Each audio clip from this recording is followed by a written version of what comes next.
없는 그 아름다움 나의 노래 되네. 아멘.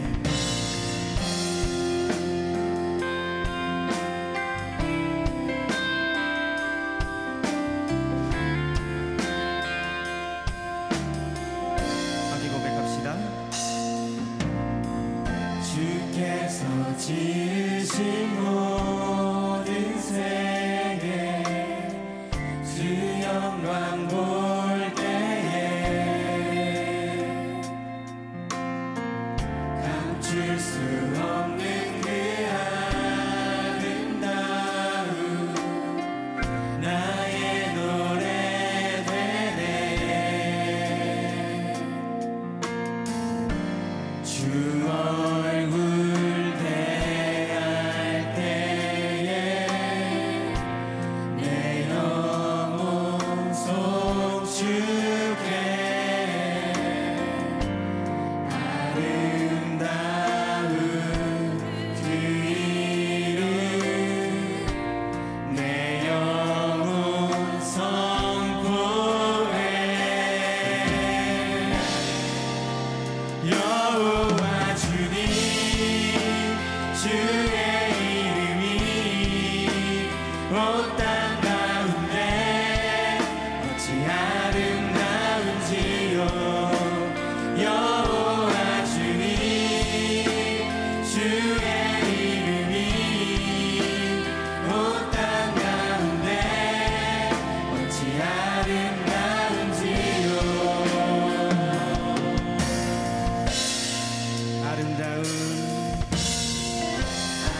아름다우신 주님의 성품 겸손하신 사랑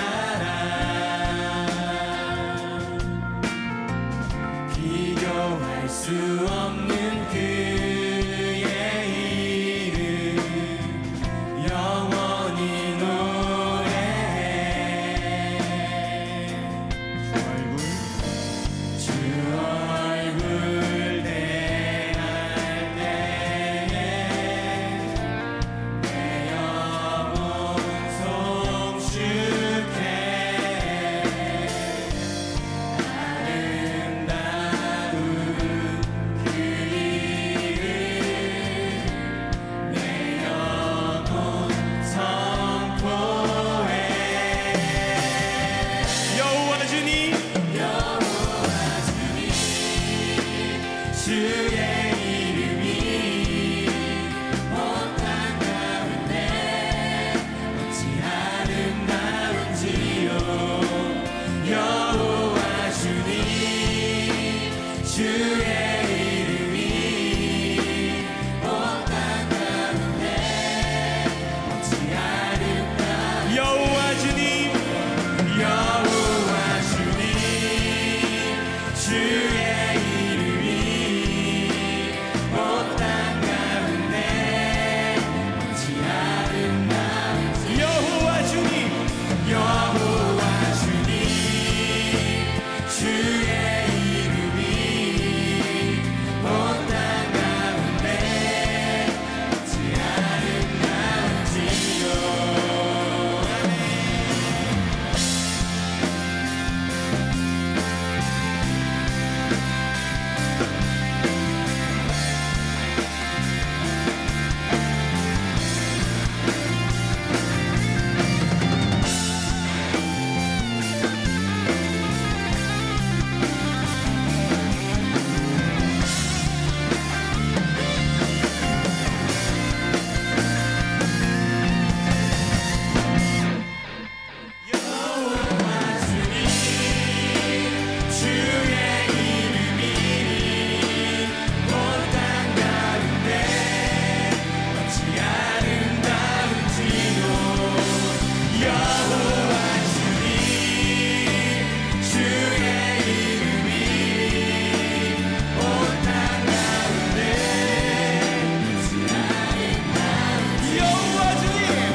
구하면서 기도하며 나갑시다. 기도하겠습니다. 하나님, 그 아름다우신 이름을 찬양합니다.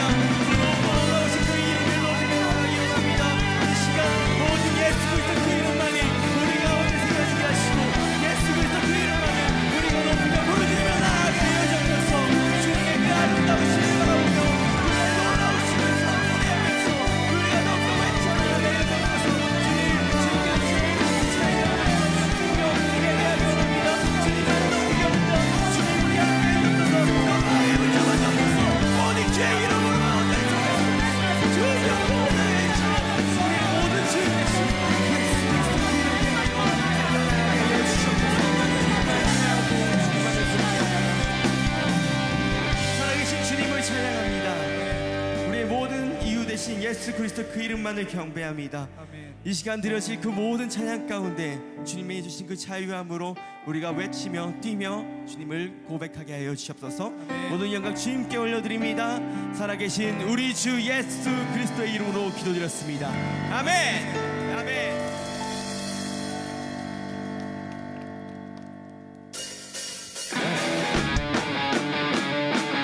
이제 함께 일어나셔서 자유함으로 주님을 고백하기 원합니다. 더욱더 기쁨으로 뛰면서 주님을 예배하기 원합니다. 할렐루야!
그곳은 우리의 고향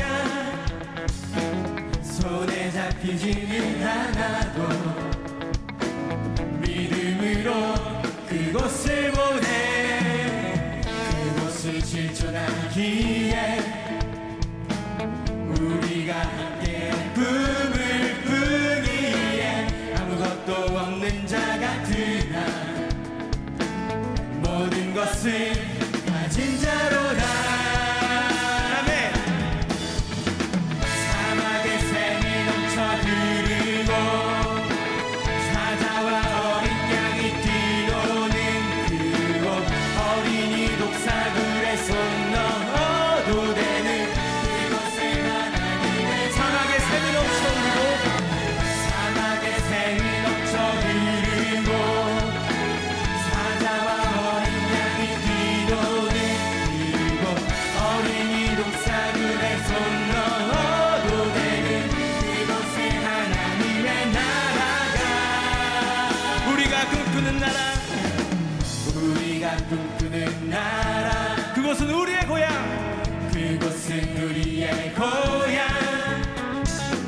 손에 잡히지는 않아도 믿음으로 그곳을 보내 그곳을 실존하기에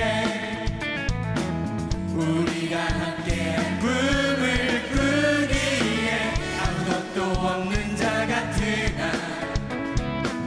모든 것을 가진 자로다.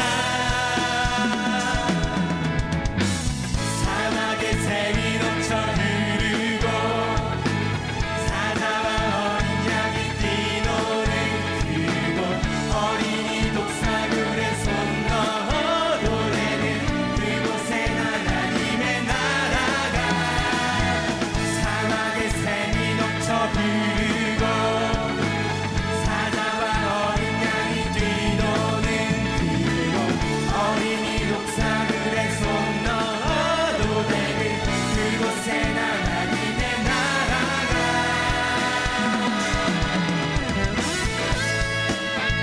여러분 그 나라를 꿈꾸고 계십니까? 우리가 만났던 그 모든 사람들이 그 나라에 함께 달려가기 원합니다. 그곳에서 주님과 함께 기쁨을 우리가 만끽하기 원합니다. 그것을 더욱더 소망하면서 우리의 그날을 기다리면서 함께 고백합시다. 그날은 속히 오리라 그날은 속히 오리라 그날은 속히 오리라 그날은 속히 오리라 그날은 속히 오리라 그날은 속히 오리라 그날은 속히 오리라 그날은 속히 오리라 사막의 샘이 넘쳐 흐르고 사자와 어린 양이 뛰노는 그곳 어린이 독사굴에 손 넣어도 되는 그곳에 하나님의 나라가 사막의 샘이 넘쳐 흐르고 사자와 어린 양이 뛰노는 그곳 어린이 독사굴에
아버지 이름 거룩하며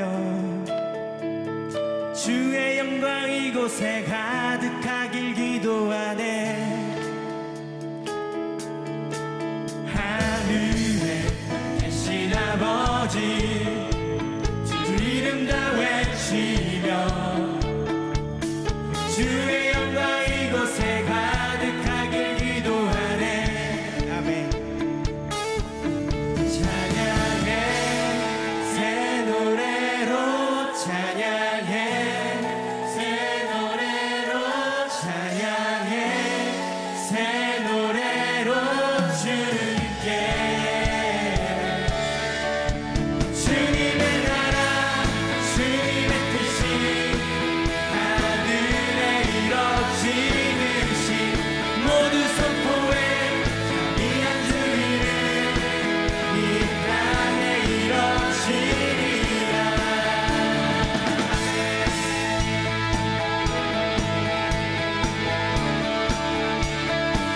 날마다 일용할 양식 은혜로 주소서. 예수 이름으로 우리 모두 기도하네. 시험에 들게 마시고 시험에 들게 마시고 악에서 구원하소서. 예수 이름으로 우리 모두 기도하네. 기도하네. 찬양해 새 노래로 찬양해 새 노래로 찬양해 새 노래로 주님께 주님의 나라 주님의 뜻이 하늘에 이뤄지듯이 모두 선포해 자비한 주 이름 이 땅에 이뤄지. 주님의 나라 주님의 뜻이 하늘에 이뤄지듯이 모두 선포해 자비한 주 이름 이 땅에 이뤄지. 모든 나라 주께 모든 나라 주께 모든 권세 주께 모든 영광 영원히 아멘. 모든 나라 주께 모든 권세 주께 모든 영광 영원히. 모든 나라 주께 모든 나라 주께 모든 권세 주께 모든 영광 영원히 아멘. 모든 나라 주께 모든 권세 주께 모든 영광 영원히 아멘. 주님의 나라 주님의 뜻이 하늘에 이뤄지듯이 모든 선포해 주님의 나라 주님의 나라 주님의 뜻이 하늘에 이뤄지듯이 모두 선포해 자비한 주 이름 이 땅에 이뤄지리라.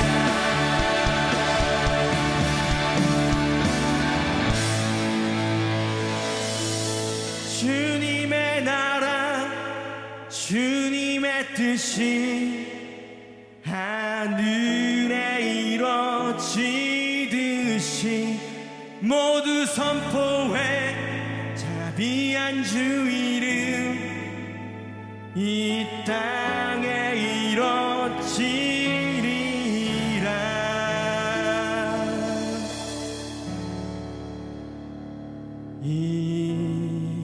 일어나 걸어라 내가 새 힘을 주리니. 일어나 너 걸어라 내 너를 도우리. 일어나 걸어라 내가 새 힘을 주리.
춤추며 경배하게 하소서.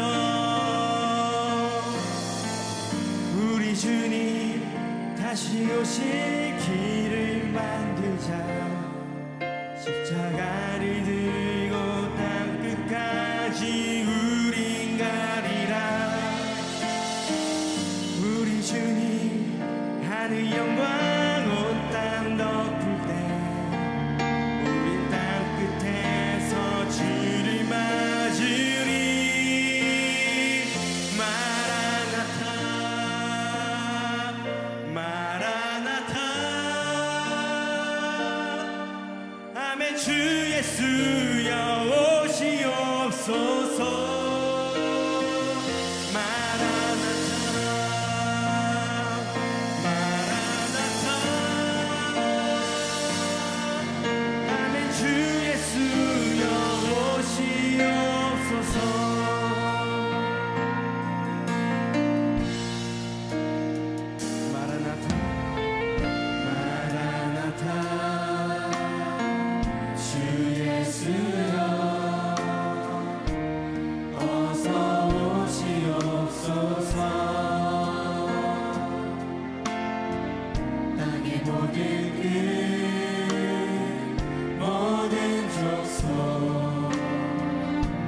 주를 찬송하게 하소서.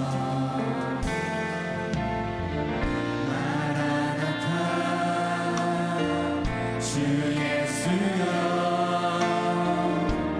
어서 오시옵소서. 모든 열방이 주께 돌아와 춤추며 경배하게 하소서. 우리 주님 다시 오실 길을 만들자. 십자가를 들고 땅 끝까지 우린 가리라. 우리 주님 하늘 영광 온 땅 덮을 때 우리 땅 끝에서 주를 맞으리. 마라나타 마라나타. 아멘. 주 예수여 오시옵소서. 마라나타 마라나타. 아멘. 주 예수여 오시옵소서. 우리 주님 다시 오시기를. 우리 주님 다시 오실 길을 만들자. 십자가를 들고 땅 끝까지 우린 가리라. 우리 주님 하늘 영광 온 땅 덮을 때 우리 땅 끝에서 주를 맞으리. 마라나타 마라나타. 아멘. 주 예수여 오시옵소서. 마라나타 마라나타. 아멘. 주 예수여 오시옵소서. 이 시간 우리가 함께 기도할 때 우리가 더욱더 소망하며 나아가기 원합니다. 주님의 다시 오심 그 나라가 오늘 우리가 기대하기 원합니다. 그때까지 주님이 주신 그 새 힘을 가지고 우리가 일어나 나아가기 원합니다. 주님 우리가 이 안에 내 마음 가운데 오직 예수 그리스도 그 마음을 품게 해주옵소서. 주님의 다시 오심을 우리가 계속해서 기억하며 나아가게 해주옵소서. 우리 다 함께 주여 한번 외치고 우리의 소망을 담아 기도하며 나아갑시다. 주여. 오늘 하나님의 말씀 출애굽기 34장 29절에서 35절 말씀입니다. 출애굽기 34장 29절에서 35절 말씀까지 우리 다 같이 읽겠습니다. 시작. 모세가 그 증거의 두 판을 모세의 손에 들고 시내산에서 내려오니 그 산에서 내려올 때 모세는 자기가 여호와 말하였으므로 말미암아 얼굴 피부에 광채가 나나 깨닫지 못하였더라. 아론과 온 이스라엘 자손이 모세를 볼 때 모세의 얼굴 피부에 광채가 남을 보고 그에게 가까이 하기를 두려워하더니 모세가 그들을 부르매 아론과 회중의 모든 어른이 모세에게 오고 모세가 그들과 말하니 그 후에야 온 이스라엘 자손이 가까이 오는지라. 모세가 여호와께서 시내산에서 자기에게 이르신 말씀을 다 그들에게 명령하고 모세가 그들에게 말하기를 마치고 수건으로 자기 얼굴을 가렸더니 그러나 모세가 여호와 앞에 들어가서 함께 말할 때는 나오기까지 수건을 벗고 있다가 나와서는 그 명령하신 일을 이스라엘 자손에게 전하며 이스라엘 자손이 모세의 얼굴에 광채를 보므로 모세가 여호와께 말하러 들어가기까지 다시 수건으로 자기 얼굴을 가렸더라. 아멘. 오늘 얼굴에 광채가 나더라 라는 제목 갖고 은혜를 나누고자 합니다. 자, 오늘 성경의 본문의 배경은 이제 계속해서 이 지금 몇 주 동안 내겠는데 이 금송아지 사건, 이 금송아지 사건이 굉장히 큰 사건이었어요. 이 금송아지 사건으로 인해서 하나님과 이스라엘 사이의 관계가 끊어졌던 그 영적인 관계가 다시 한번 하나님께서 십계명 말씀을 주심으로써 그 관계가 회복됩니다. 그 후에 특별히 시내산에서 그 두 번째 이제 십계명을 돌판을 받고 내려온 그 모세의 모습에 대한 그런 이야기, 그러한 것들로 구성되어 있는 게 오늘 본문의 배경입니다. 출애굽기 34장 29절을 읽어보면 모세가 그 증거의 둘판, 십계명이죠, 두 판을 모세의 손에 들고 시내산에서 내려오니 그 산에서 내려올 때 모세는 자기가 여호와 말하였으므로 말미암아 얼굴 피부에 광채가 나나 깨닫지 못하였더라. 자, 오늘 여기서 오늘 성경에 이 핵심이 되는 단어 하나가 나와요. 광채라고. 광채인데 히브리어로는 카란이라고 합니다. 카란. 지금 모세는요, 깨어진 십계명 말씀을 다시 받기 위해 시내산에 올라갔다가 그 다음날 내려온 게 아니에요. 올라갔다가 무려 40일 동안요 금식 기도를 했습니다. 시내산 여러분들 나 꼭 한번 가봤으면 좋겠는데 시내산 가면 진짜 아무것도 없어. 정말 돌이야. 그냥 돌이야. 풀도 없어. 그냥 돌이야. 밤에 너무 추워. 얼어 죽어요. 잠자기 낮에는 너무 더워. 돌이니까 막 그냥 지열이 막 올라오고 하여튼 잠자기도 굉장히 불편한데 40일 동안 금식했대요. 출애굽기 34장 28절을 읽어보면 모세가 여호와 함께 40일 40야를 거기 있으면서 떡도 먹지 아니하였고 물도 마시지 아니하였으므로 여호와께서 언약의 말씀 곧 십계명을 그 판들에 기록하였더니, 여러분 잘 보십시오. 40일 동안 떡도 물도 마시지 않는 완전한 금식을 했어요. 그리고 아까 온통 돌로 이루어진 거기서 어떻게 해요? 잠자리요. 진짜 잘 데 없다니까. 나 진짜 한번 데리고 가고 싶은데 잘 데가 없어요. 너무 추워요. 밤에는 얼어 죽어요. 평평한 데가 없어요. 그런데 모세의 모습이 어땠다고요? 광채가 난데 뭔가 모순 있잖아요. 그런 데서 자고 내려오면 다크서클 이만큼 내려와야지.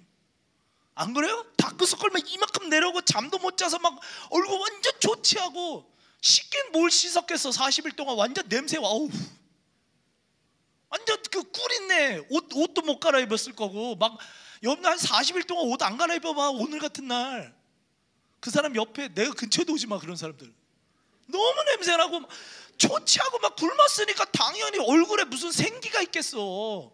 막 그냥 막 거의 죽어가겠지. 그런데 성경에서는 그렇게 40일 금식하고 내려온 모세 얼굴에서 광채가 났다. 이걸요 굉장히 강조하고 있습니다. 굉장히 강조하고 있습니다. 자, 오늘 본문에 사용된 이 광채가 나다라는 단어 카란의 뜻은요 두 가지가 있어요. 잘 보십시오. 광채가 나다는 뜻이 하나 있고 굉장히 중요한데 뿔이 나다라는 뜻을 갖고 있습니다. 이게 굉장히 중요해요. 뭐냐면 여러분들 고대 라틴어 성경에는, 진짜 고대 라틴어 성경에는요, 이 성경에서 얼굴에 광채가 났다고 해석하지 않고 모세의 머리에 뿔이 났다라고 해석이 되어 있어요. 실제로 그렇게 해석되어 있습니다.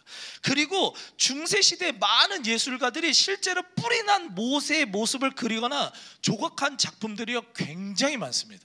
굉장히 많아요. 뿔 났어! 저게 모세예요. 진짜 실제로 있는 작품들입니다.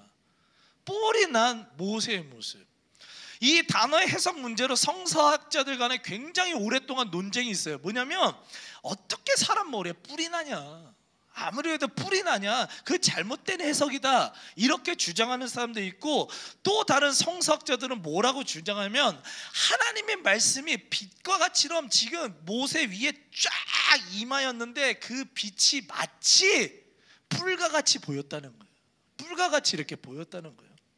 오늘날 대부분의 많은 성서학자들과 저도 그 의견이 맞다고 생각하는데, 하나님의 말씀이 아까 그림에 보이듯이 이 모세 위에 강하게 임하는 이 모습 있잖아요. 이 강력하게 임하는 이 모습이, 그 모습이 사람들한테 표현되기로 뿔이 났다는 표현으로 저는 됐다고 믿습니다. 자, 그러면 여기서 진짜 중요한 질문을 하나 해야 됩니다. 일부러 카란이라는 단어를 쓰고, 성경이 괜히 이런 단어를 쓰는 게 아니거든요. 왜 뿔이 났다, 광채가 나다, 뿔이 났다는 표현을 쓰는데 왜 하필 카란이라는 단어를 사용했을까? 이게 진짜 중요한 질문인데, 잘 보십시오. 왜 하필 뿔이야? 왜 하필 뿔의 이미지냐고요? 막 성령이 임하면 어떻게 해요? 비둘기같이 임할 수도 있잖아, 그렇죠? 근데 여기서는 성령의 분명히 모세의 머리에 뿔과 같이 났다는 이미지로요, 그 단어를 사용하고 강조하고 있다는 겁니다. 그럼 질문해야 돼. 왜 하필 뿔이냐고. 왜? 여러분들 이거를 잘 아셔야 돼요. 이 해답은요, 바로 이전에 벌어진 사건을 보면 알 수 있어요. 바로 이전에 벌어진 사건 뭐예요? 금송아지 우상 숭배. 금송아지 우상 숭배요. 여러분들 고대 중동사에서는요, 수많은 우상들을 사람들이 섬겼는데, 제일 인기 있었던, 전 세계적으로 제일 인기 있었던 우상 중에 하나가 소예요. 소. 유독 소가 많았습니다. 왜요? 이 성경에도요, 이 소와 관련된 우상이 나오는데, 대표적인 그 우상이 아기를 불에 태우는 그런 인신제사를 드렸던 그 몰렉과 그모스입니다. 그모스. 굉장히 요거 말고도 되게 많아요. 소를 숨기는 거. 저 맨 오른쪽에 보이는 제가 그모스거든요. 애기 바치는 거, 불 태워서 죽이는 거예요. 그래서 저 소한테 바치는 거예요. 막 밑에 저 소 그 우상들 뭐 전 세계적으로 굉장히 많습니다. 그 당시 사람들은요, 뭔가 소 하면은 뭐가 생각나? 이 뿔 막. 이 소의 뿔을 바라보면서 뭔가 힘과 뭔가 풍요로운, 농사에서 막 도움이 되잖아. 뭔가 풍요로운 그런 것들. 그래서 자신들의 끝없는 욕망, 그런 뭐 물질적 욕망, 뭐 힘에 대한 욕망, 갈망을요, 저 소를 섬기면서 저 소가 나한테 힘과 풍요로움을 줄 거라고요 믿었던 겁니다. 국가 간의 전쟁이 벌어져도 와, 소는 막 들이받잖아. 이 뿔로 그냥 막 들이받는 것처럼 자신의 적군들을 막 들이받아달라고 기도하는 거예요. 그리고 소 스테이크 얼마나 맛있어? 참나, 안 좋아하는 것처럼. 여러분들 먹을 거 뭐 자기 몸 바쳐서 고기 줘, 우유 줘. 그리고 농사할 때 진짜 정말 필요한 게 소잖아, 소. 그러니까 모든 풍요로운, 자신의 삶의 풍요로움을 줄 수 있는 게 뭐야? 소예요, 소. 그러니까 수많은 사람들이요, 소의 형상을 만들어서요 우상 숭배를 했던 것입니다. 그러나 이 시간 확언하고, 이 시간 정말 주님의 이름으로 선포하기로는요, 이 세상에 존재하는 모든 우상들은 헛되고 헛된 것임을 여러분들 마음속에 깊이 새기시기 간절히 축원합니다. 여러분들 시편 115편 4절을 읽어보면, 그들의 우상들은 은과 금이요 사람이 손으로 만든 것이라. 이사 41장 29절 그들이 부어 만든 우상들은 바람이요 공허한 것뿐이라. 예레미야 10장 14절 이는 그가 부어 만든 우상은 거짓이요 그 속에 생기가 없음이라. 아무것도 아니라는 거예요. 헛되고 헛된 거라고. 근데 그 헛된 것을 뭐예요? 내 욕심을 채우려고, 내 갈망을 채우려고, 내 탐욕을 채우려고. 여러분들, 하나님께서는 바로 이렇게 금송아지 우상이나 만들어서 하나님의 마음을 뒤집어 놓았던 이 이스라엘 백성들에게 굉장히 의도적으로 하나님의 영광의 광채, 하나님의 말씀의 광채가 모세 머리 위에 그 뿔과 같은 형상으로 나타나게 하신 거라고요. 그래서 뭐를 가르치려고 해요? 진정한 구원과 진정한 힘과 진정한 우리의 삶의 풍요로움은 그 헛되고 헛된 우상들이 주는 게 아니라 오직 하나님만이 주실 수 있다는 것을요 믿으시기 바랍니다. 그걸 알려주려고, 그 이스라엘 백성들이 그걸 깨닫게 하시려고 일부러 이 카란이란 단어, 이 빛의 이미지, 뿔의 이미지를요 하나님께서 고의로 의도적으로 보여주신 겁니다. 성경에도요 뿔에 대한 많은 상징적인 이미지와 의미를 담고 있는 말씀들이 있는데, 대표적인 말씀 몇 가지 찾아보면 사무엘상 16장 1절 너는 뿔에 기름을 채워 가지고 가라. 내가 그의 아들 중에서 한 왕 다윗을 보았느니라. 시편 132편 17절 내가 거기서 다윗에게 뿔이 나게 할 것이요. 또한 그 하나님의 구원과 영광의 힘을 상징하는 누가복음 1장 69절 우리를 위하여 구원의 뿔 예수님을 그 종 다윗의 집에 일으키셨으니. 성경에도요 똑같습니다. 세상적 의미랑 똑같아요. 뿔 하면요 힘이에요, 능력입니다. 그렇기 때문에 이스라엘에서는 왕을 세울 때 반드시 뿔에다가 기름을 채워가지고 그 가져가서 왕이 될 사람한테 기름을 부어가지고요 왕으로 세웠어요. 권세 있는 사람이라는 거죠. 능력 있는 사람이라는 거죠. 또한 누가복음 1장에서는 예수 그리스도를 상징하는 표현으로서 뭐라고요? 구원의 뿔이래요. 뿔. 구원의 뿔이라고 표현했습니다. 왜 그럴까? 사람들은요 수많은 모르겠어요. 지금은 우리랑은 약간 조금 뿔의 이미지가 그렇게 강하게 다가오지 않지만 이 고대 이 사람들한테 이 뿔의 이미지는 굉장히 센 거거든. 굉장히 강한 거거든요. 자기의 삶에 굉장히 민첩해 있는 거거든. 그러면서 모든 구원의 뿔이신 예수 그리스도만을 세상의 것들은 다 헛되고 우리의 삶의 모든 문제들 속에서 진정으로 구원해 주신 분은, 실제적인 힘과 능력을 가지신 분은 오직 예수님밖에 없음을요 강조하고 또 강조하는 거예요. 여러분, 지금 여러분들의 삶의 구원의 힘과 능력은 누굽니까? 무엇입니까? 혹시나 세상 속에서 나의 삶을 구원해 줄 수 있다고 믿어지는 어떠한 뿔들을 바라보면서 그것을 통해서 삶의 문제들이 해결되고 구원을 바라고 있지 않습니까, 여러분들? 사무엘하 22장 3절 읽어보면 내가 피할 나의 반석의 하나님이요 나의 방패시요 나의 구원의 뿔이시요. 시편 3편 8편 구원은 여호와께 있사오니 주의 복을 주의 백성에게 내리소서. 예레미야 3장 23절 이스라엘의 구원은 진실로 우리 하나님 여호와께 있나이다. 아멘. 이 시간 간절히 소망하는 것은 이스라엘 백성같이 금송아지 뿔이나 바라보면서 세상의 헛되고 헛된 것들을 나의 힘, 나의 능력, 나의 어떤 것으로 여기는 그러한 모습들이여 철저하게 이 시간 버려지길 간절히 축원합니다. 그래서 오히려 오직 나의 삶의 진정한 구원은 나의 구원의 뿌리신 하나님밖에 없음을 믿으면서 날마다 정말 주님께서 주시는 그 구원, 그 능력, 그 은혜를 체험하며 날마다 승리하시기를 간절히 소망합니다. 또 하나 이 오늘 본문을 보면서 생각할 굉장한 중요한 문제가 있는데, 저는 이 말씀 묵상하다가 문득 이런 생각이 들었어요. 잘 보십시오. 왜 첫 번째 십계명을 받을 때는 모세의 얼굴에 광채가 났다는 이야기가 없었을까? 두 번째 십계명 받았을 때는 광채가 났다는 기록이 있는데요, 있어요. 근데 첫 번째 십계명을 받았을 때는요, 광채가 났다는 기록이 없습니다. 나 이게 너무 희한하던데, 이게 너무 궁금하던데요. 잘 봐요. 지금 모세의 얼굴에 광채가 나는 이유가 뭐야? 자기가 세수 잘했어? 뭐 광택했어? 뭐 맞았나? 아니지. 뭐 바른 거 아니잖아.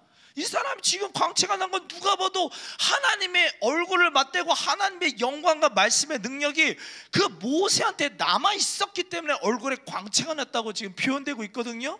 자, 누가복음 9장 29절에도 예수님께서 기도하실 때 용모가 변화되고 그 옷이 휘어져 광채가 나더라. 십자가 지시기 전에 하나님 앞에서 깊은 교제를 나눴던 예수님도요, 용모가 변하고요, 광채가 났대요. 하나님의 강력한 임재, 하나님의 강력한 만남을 경험하게 되면 그 사람에는요, 어떤 형태든 어떤 모습이든지 광채가 난다는 게 성경의 이야기예요. 그러면 질문, 왜 첫 번째는 없었냐고, 이 기록이. 여러분들, 제가 몇 주 전에 그 강의했던 것처럼 첫 번째 십계명 받을 때가 더 하나님의 영광이 엄청나게 나타났어요. 막 불, 막 구름, 막 우레, 번개, 나팔 소리 빠바방 하면서 하나님의 영광과 임재가 엄청난 규모로요 나타났다니까. 근데 그 어떻게 보면 두 번째 십계명을 받을 때보다 첫 번째 십계명 받을 때가 더 하나님의 영광이 크게 막 엄청나게 나타났는데, 이상하게 첫 번째 때는요 광채가 났다는 얘기가 없습니다. 없어요. 질문해 보세요. 질문, 왜 그럴까? 왜? 자, 이 질문에 대한 답은요, 이 두 가지 사건, 첫 번째 십계명과 두 번째 십계명을 받았을 때 결정적 차이가 뭔지를 발견하면요 쉽게 답을 찾을 수 있습니다.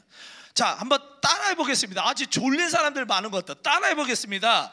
거룩한 삶을 살지 못하면 광채를 바라볼 수 없다. 여러분들, 요한복음 1장 5절에 빛이 어둠에 빛이 돼 어둠이 깨닫지 못하더라는 말씀이 있습니다.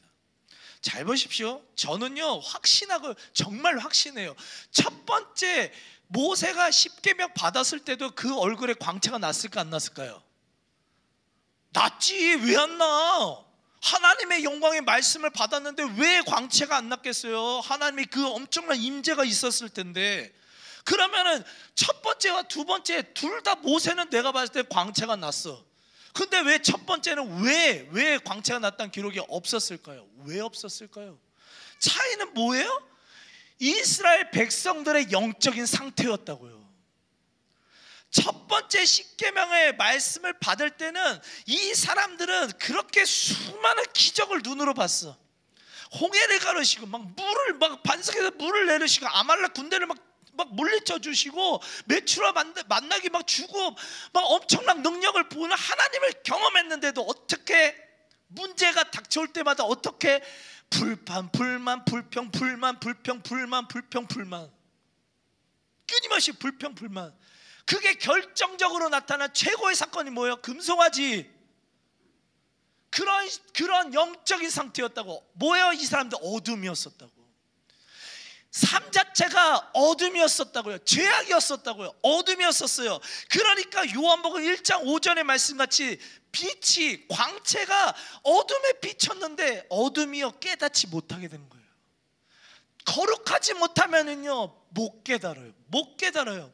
하지만 모세가 두 번째 십계명을 받으러 시내산에 올라갔을 때 어떤 상태였어요? 이스라엘 백성들, 지금 이스라엘 백성들은 한 사람도 빠짐없이 단장도 하지 않고 철저하게 회개하는 모습으로 보였습니다. 그리고 하나님께서 죄악의 장신구들 때 너희들 죄악에서 돌아서야 돼 얘기했을 때요 죄악의 장신구가 다 떨어뜨렸다고요. 어떤 상태라고요? 모든 영혼들이 한 사람도 빠짐없이 회개하고 거룩함을 회복한 상태였었다고요. 그러니까 어떻게 돼요? 그 사람들 자체가 빛이 된 거예요. 빛이 되니까 빛을 바라볼 수 있었다고요. 첫 번째 십계명을 받을 때와 두 번째 십계명을 받을 때 모세는 여전히 똑같이 광채가 임했다고요. 근데 그걸 왜 바라보고 왜 못 바라봤느냐? 그들의 삶이 죄악에 있느냐 그 사람이 거룩한 삶에 있느냐 차이였었습니다. 여러분들 그렇기 때문에요, 진정한 하나님의 백성들은 이거를 정말 여러분들 깊이 새기셔야 돼요. 하나님의 자녀들이라면 반드시 그 삶에요 거룩함을 추구해야 될 줄 믿습니다.